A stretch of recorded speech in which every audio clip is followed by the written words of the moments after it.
আজকে আমরা এরকম একটি বোতল এবং কিছু ম্যাচের কাঠি দিয়ে খুব সহজে একটি বাজি তৈরি করব। এই জন্য প্রথমে বোতলে ক্যাপটিকে খুলে আলাদা করে নিতে হবে এবং কাঠি ম্যাচের মাথায় থাকা ভারতের অংশগুলোকে কোনো কাটারি বা কাটিং প্লাসের সাহায্যে আলাদা করতে হবে। ভিডিওটা এখানে 5x ফাস্ট করে দিলাম, তা না হলে ভিডিওটা হয়ে গেত এত বড়।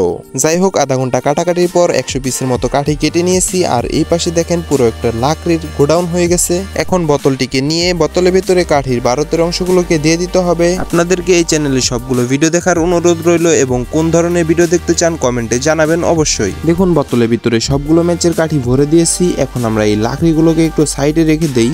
তারপর বোতলের মুখাটাকে আমাদেরকে ছিদ্র করতে হবে, তো আমি একটি তাতালের মাধ্যমে ছিদ্র করে নিচ্ছি। এরপর ছিদ্র করা হয়ে গেলে ক্যাপটিকে বোতলের উপরে লাগিয়ে দিতে হবে। এখন আমাদেরকে বাজির জন্য ফিউজ বানানোর পালা। আর ফিউজ বানানোর জন্য প্রথমে আমাদেরকে এক টুকরা কাগজ নিতে হবে, আর কাগজের উপরে কিছু ম্যাচের কাঠির মাথার ভারতের অংশগুলো দিয়ে এরপর কাগজটিকে মুড়িয়ে দিলেই হয়ে যাবে বাজির জন্য ফিউজ। আর হ্যাঁ, আমাদের এই চ্যানেলে সবসময় এরকম বাজি বানানোর এবং এক্সপেরিমেন্ট করার ভিডিও আপলোড করা হয়, তো আপনি প্লিজ সাবস্ক্রাইব করে রাখবেন আমাদের সাথে থাকার জন্য। এখন ফিউজটি বোতলে ক্যাপের উপরে ছিদ্র দিয়ে ভরে দিলেই হয়ে যাবে আমাদের বাজি বানানোর কাজ 100% কমপ্লিট। তবে বাজিটা দেখার সৌন্দর্যার্থে আমরা একটি কাগজের উপরে বোম লিখে তারপর এটাকে সুপারগ্লু আঠার মাধ্যমে বোতলের উপরে লাগিয়ে দেব। তাহলে দেখতে পারতেছেন আমাদের বাজিটি কিন্তু দেখতে আরো অনেক সুন্দর লাগবে। এখন বাজি বানানো পুরোপুরি কমপ্লিট, আর এটা হচ্ছে বাজির ফাইনাল লুক। তো চলুন বেশি কথা না বাড়িয়ে এখন বাজিটি ফাটিয়ে দেখা যাক কেমন আওয়াজ হয়।